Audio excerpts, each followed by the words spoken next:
Two friends, two minds, and one love for Arsenal Football Club. You are now listening to the Cod and Two Minds podcast.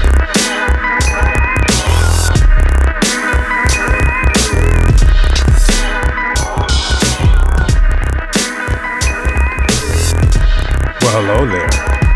What's up, everybody? Welcome to the podcast, Cod and Two Minds, episode 6. It's C. Marshall here, and I'm happy to say I'm rejoined with my longtime friend and co-host, Fittymac, back from his travels. And today on the podcast, we discuss Arsenal's 3-1 win over Watford, and we also talk a little transfer business, and we also discuss the Champions League draw and how we feel about it, mixed in with some foolishness. So sit back and enjoy the show, and thanks for listening. What's going on, player? What you been up to? Nothing, homie. How you doing? Oh, man, I've just been chilling, you know. Did you see I know you watched the Arsenal game. What'd you think? Oh, it was great to see them connect on some passes, make some things happen. So, you know, in that regard, I was very happy. Yes, I was very pleased too. I thought Xhaka looked real great. He pinged a lot of long passes. I gave Wenger a lot of shit, you know, but I think he looked real good on Saturday. He looked real good. I got a tough time, like, you know what? It's just a thankless, like, position, kind of. Like, I mean, yes, you do notice when they, you know, if they have a good game, but, like, I have a tough time pointing out, like, oh, he was fabulous. Like, I thought he was solid. I thought he was very solid. I just don't know. I might be light on being able to, like pick out, like, a great game from a defensive midfielder. So that sounds like you're kind of trying to clown me on my not really. Not really. Yeah, that's what it sounds like. Well, it's cool. I thought he played well as far as the long range passing. Like, usually Ozil would come back and kind of make those long passes, but I thought Xhaka was able to do that. And if you notice throughout the game, you really didn't see Ozil get on the ball until, like, he was, you know, creating something for Alexis or himself. You know, and I think Xhaka had a lot to do with that. Okay, yeah. I mean, I get it. It's just I think maybe to my liking, I'm a big fan of the Nutter defensive midfielder. You like Cock. You know, the guy that just goes and blows it up, you know. And that's not to say, like, I had a problem with Xhaka's game. He played a very good game, I thought. I mean, he was solid. To me, he was solid. Yeah. And I hear you. I like that type of defensive midfielder too. That's cool. Go ahead and drink your whiskey. Go ahead. You know, a little sip. Bourbon. Yeah, I mean, you are a connoisseur, and you have been gone a while. It's great to have you back. You know, hey, a little bender. You know, I mean, a little bender. I'm back though. I'm back to life. Fear and Loathing in Oakland, California. Gotcha. Just no mescaline. Just no mescaline. Not this time. Great. Great. So since it is Piss and Moan Monday, you got anything you want to get off your chest so we can, you know, put it aside? I guess you know, really to just piss and moan just a little bit. Like, I thought, I don't know, I'm not in agreement with a lot of people about, like, you know, oh, I thought Theo played a good game. Like, he's all right. He was all right. He was not, I wouldn't even consider it great or a good game. I would just consider he was doing his job. I did like the way he lumped a few crosses across the box, you know, a couple times and things like that. But I don't know. I need more. I need more from him. For somebody that's been at the team, at the club for 12 years, played a lot of games, you know, for people to not exaggerate, but for people to say Theo, he played a pretty good game says a lot in itself because you know what I mean. He didn't. He was solid. He got the assist, but as far as there was a lot of periods where he does what he does, which is disappear, and I will give you that. But all in all, he had a better game than Ox. I thought on Saturday Ox looked like Theo, and Theo didn't look like Theo. He actually produced something throughout the course of the game.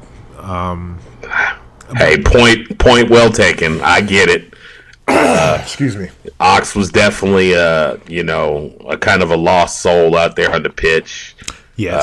I got a little worried at times because I saw the look. I saw what I like to describe as the Denilson look in his eye. Right, he looked like lost. He seemed just like a little I don't even know what I'm doing out here. Right, he was just guessing. Like there was one incident kind of by the corner flag where he let the ball go out of bounds and then he tripped over the mic. Yeah, he did that. What do they call that? A pirouette. He did that little pirouette, and then he tripped over the mic and almost put a microphone up his ass. Yeah, I remember that. And that's what I saw the look too. Like, oh my gosh, what the hell am I doing? What am I doing out here? Yeah, so Ox kind of. If I was to piss and moan, we got the result 3-1 away to Wofford. We really had a great first half. We bossed the game, scored the goals. Second half, we really couldn't, and that can kind of go back to the Xhaka or our midfield. We really didn't control the game the way I wanted to. I thought Wofford came into the game. But all in all, we were pretty solid. We won the game. So, hey, kudos to the team. They played hard. Just about everybody. I do find it interesting that it's kind of weird that we're to call Alexis the striker is not really true. Like we're literally running like a 4-2. What would you call 4-2-4? Yeah, because Alexis is up top, but then I'm watching how many times he comes back to almost the midfield to receive a pass. Yeah, to kind of spring things. Like it seemed like swap, like it was almost interchangeable.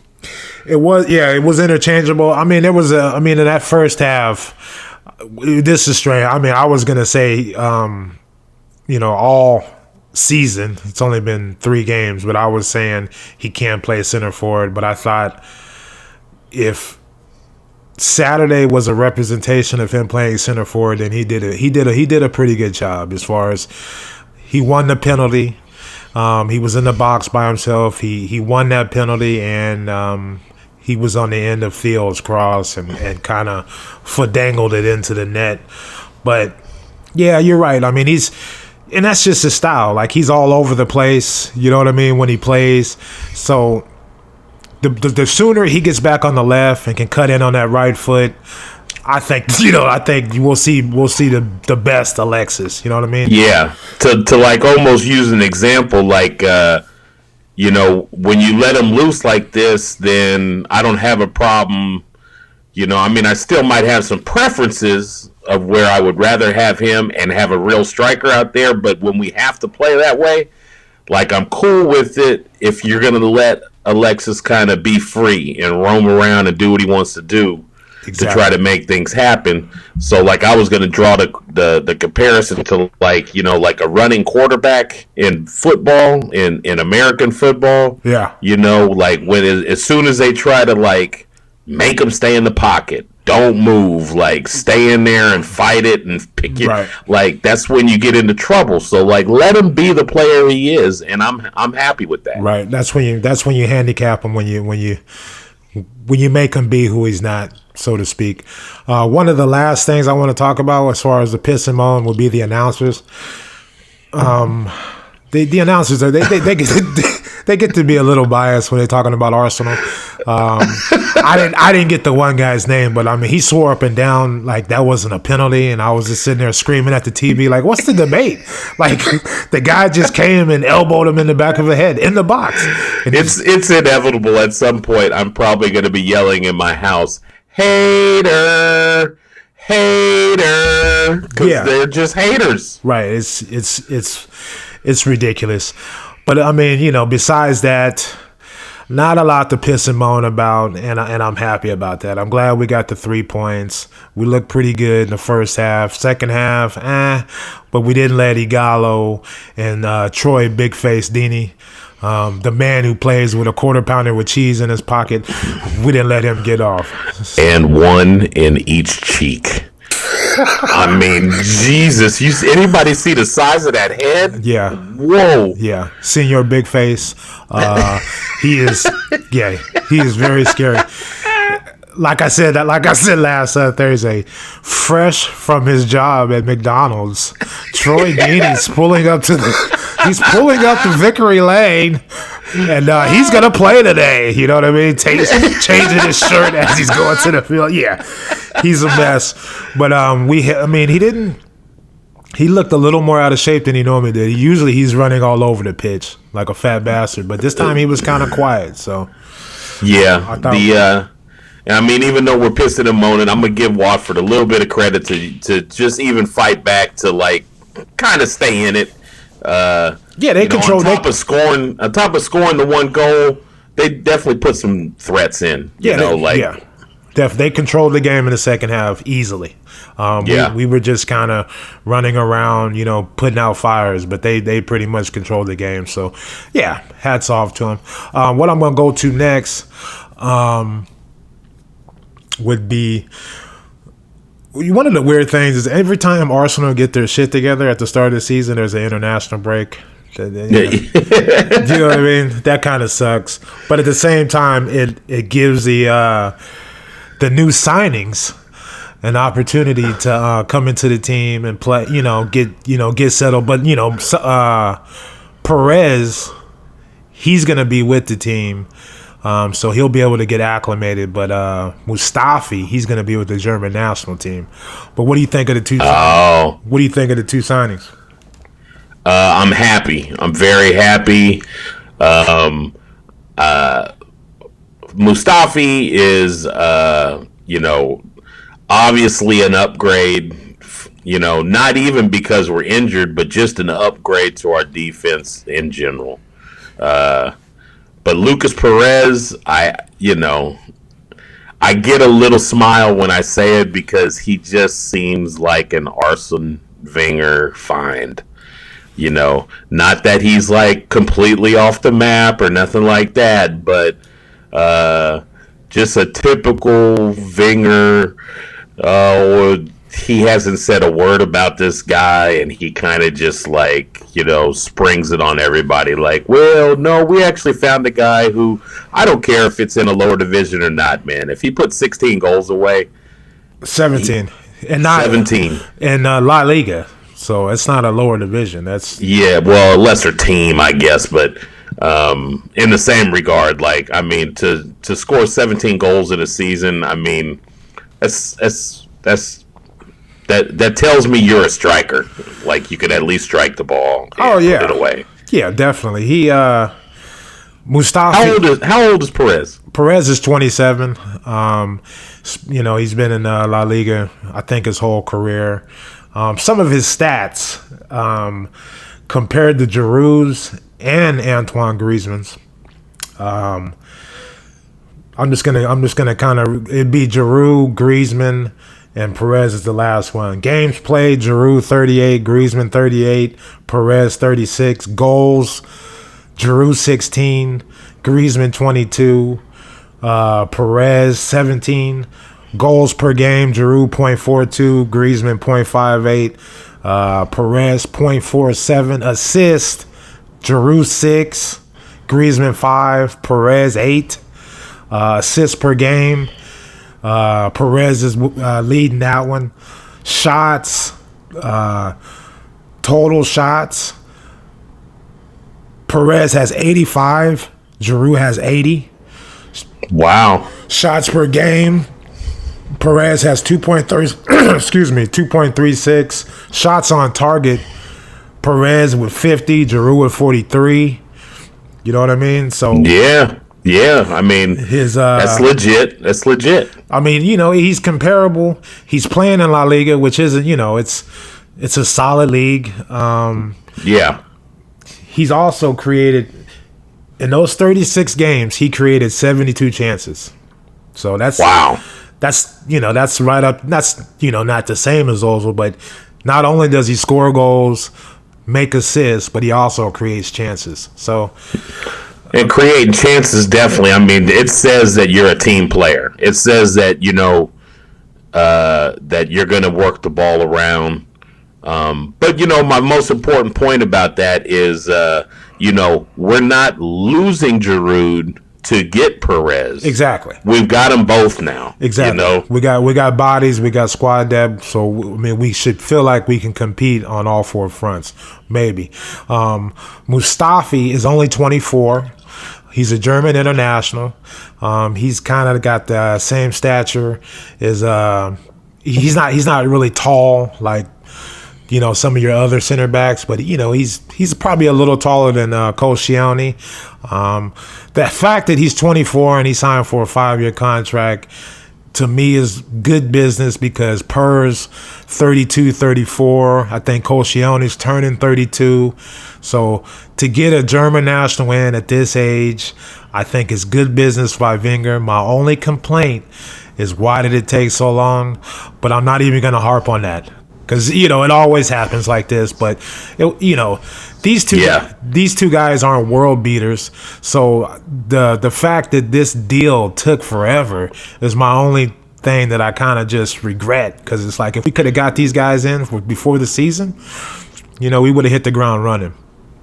I agree. What's I don't know, a little ironic about the whole thing is that as of right now, at this moment, if Koscielny is playing with Holding or Chambers, like literally he would be forging a new, duo with somebody new anyway. Exactly. So I guess if we bring Mustafi in, it's really not much different than what Koscielny's going to have to work with. That spot right there is going to be a new person, period, no matter who we're talking about. So, right. Why not make him a German national?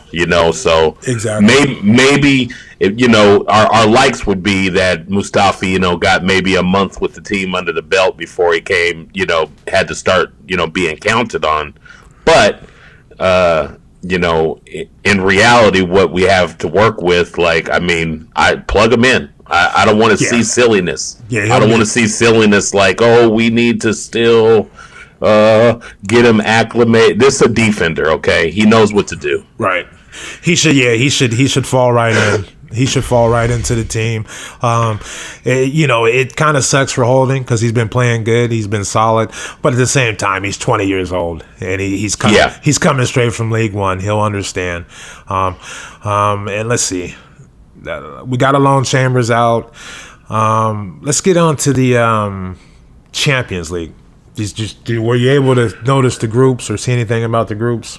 Well, I saw a lot of excitement about our draw. PSG, Basel, and who was the other team? Ludogorets. I mean, we got to. Have you done any scouting? Like, where's PSG at without Ibrahimovic? Well, they just lost to Sunday to Monaco. They don't look to be the same team without him. And how could they be? He's Ibra. Oh, gosh. Right. I'm Ibra. But, excuse me. It's a group. We should feel real confident that we can win this group. Right.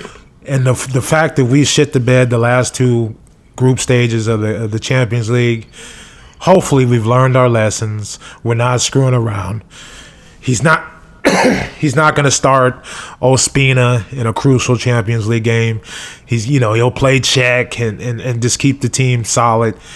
And we got to win the group, because we win the group, we'll avoid teams like Barcelona and Bayern. If we don't, you better believe we're going to play Bayern Munich. Bottom line. Yep. So. Yep.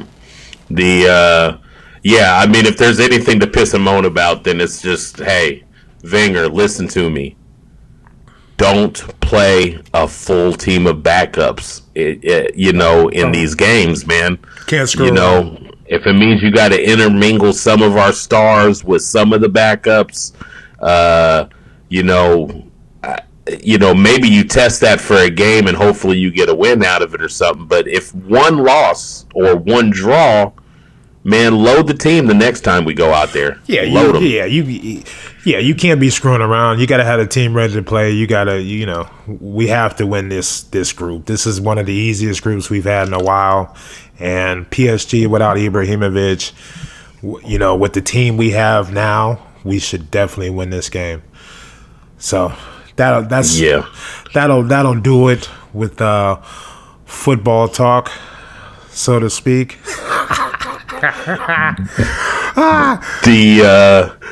The season finally feels real.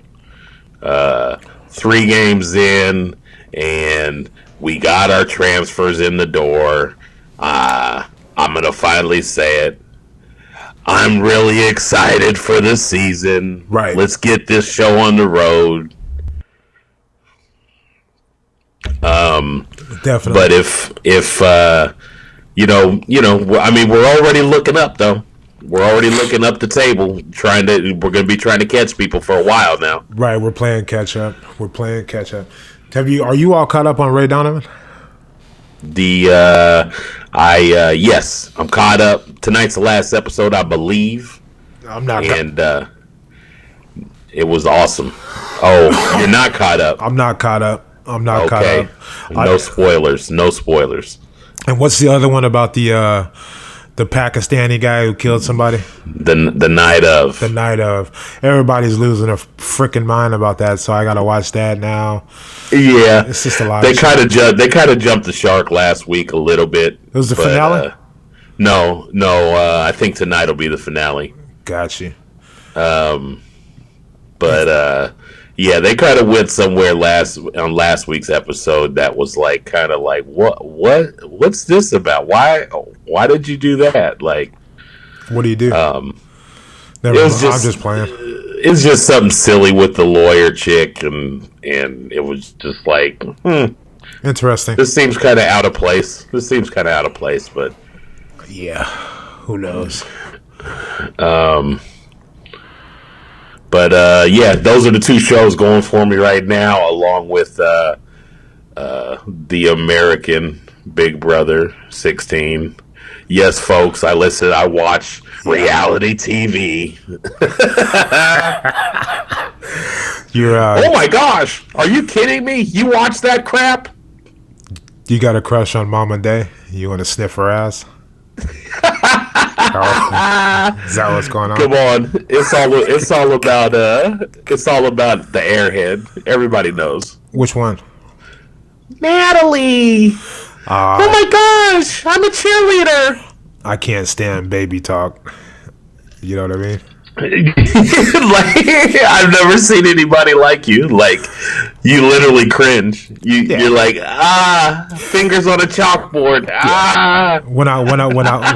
When a hot chick wants to revert to talking like a little baby, a little kid, you know what I mean? It just bugs me, Yeah. One of the biggest things that bugs me about Big Brother is they hate, one person hates another person so much, and then they get thrown up for elimination, and then those 2 people go and embrace each other like, oh man, good luck. Yeah. And I'm like, hey, dude, seriously, like, you're not getting that out of me. If I'm in the house, you're not getting that out of me. No, stop it. Like, dude, we just had a big ass argument like fucking 10 minutes ago. Like, you know? Right. Everybody, if I was in the house, everybody would sign a contract. You know what I mean? Like, if I would let me win the $500,000, and I'll give you guys all some money. Boom. like, why are we playing around? Like, why do we have to be greedy? You know what I mean? So I never yeah. It's whatever. And you could be like Natalie. You could tell Natalie, like, I'll buy you like a really nice top and some designer jeans. She'd be like, yeah. Yeah. Yeah, I'll buy you something, all right.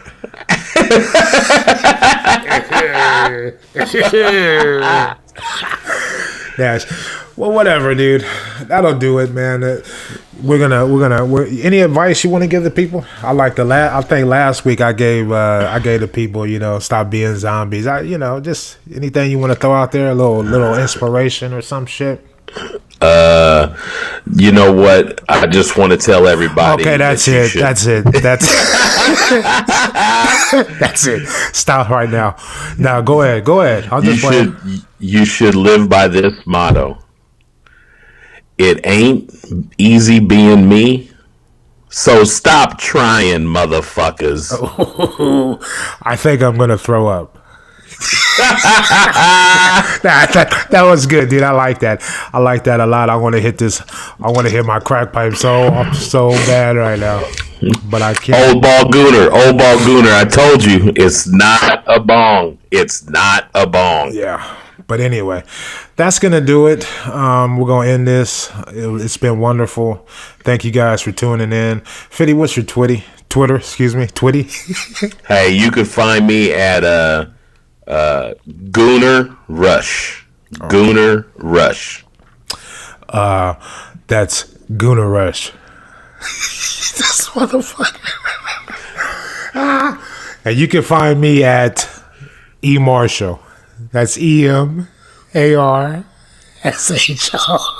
Marshall? What's a Marshall? What is that? Anyway, that's like a marshmallow. What is marshmallow? You're full of shit, dude. When I was in grammar school, one of the little kids that was racist to me. I went to white schools and shit. She used to call me Eric the Burnt Marshmallow. Okay. Oh wait, sorry, I'm not laughing. What kind of shit is that? But anyway, I didn't care. All right, that's gonna do it. Thank you guys for tuning in. Keep it loose, everybody. Keep it loose. Fitty's a whiskey connoisseur, and he's been running around throughout the Emerald Triangle while he was gone. I'm back. Anyway, take it easy. Join us on Thursday. We'll just be talking shit about something because there's no football coming up. Maybe we'll talk about international shit. Who knows? We'll just chop it up with you guys. And thanks again for listening. Caught in Two Minds. You guys take it easy. Peace.